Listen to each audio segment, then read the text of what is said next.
I'm Elijah Brown, and we're going to talk about some cool things in our June 26th auction. So, first off, and I think that this needs to be brought to people's attention because it's not something that a lot of people are aware of. I was actually talking to my mom about this, and she found out her wedding ring is of this material, and she was very disappointed to learn this.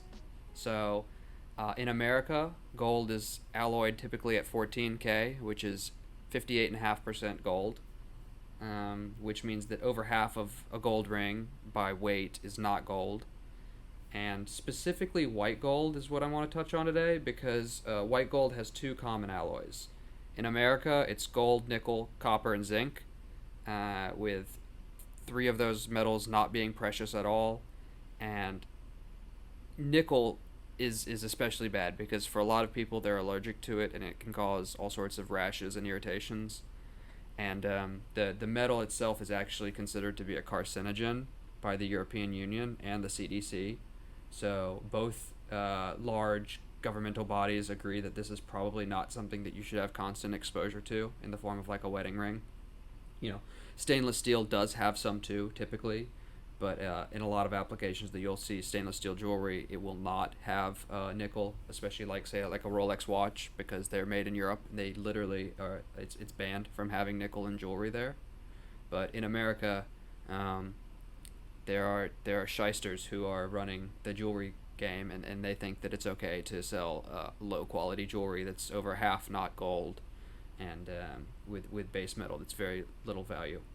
So the other way to make white gold is to alloy gold with platinum, or sorry, is to alloy it with palladium and silver, both of which are precious metals. Palladium is a platinum group metal, and it's very very hard. It's used in catalytic converters, and it's very expensive.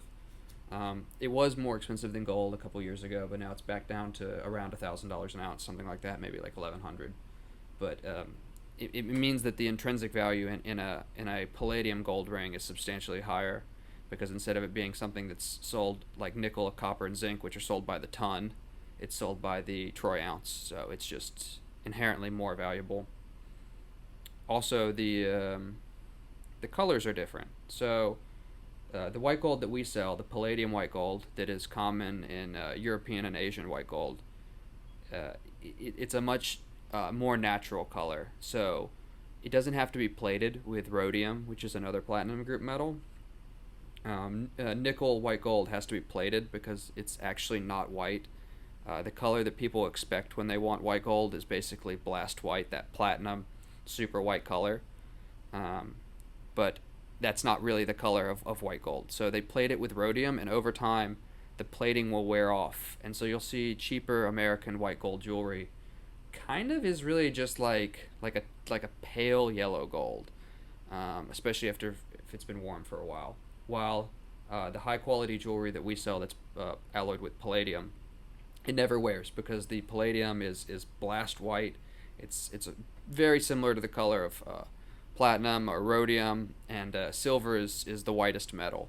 So it's alloyed with these high quality precious metals that make it just look better.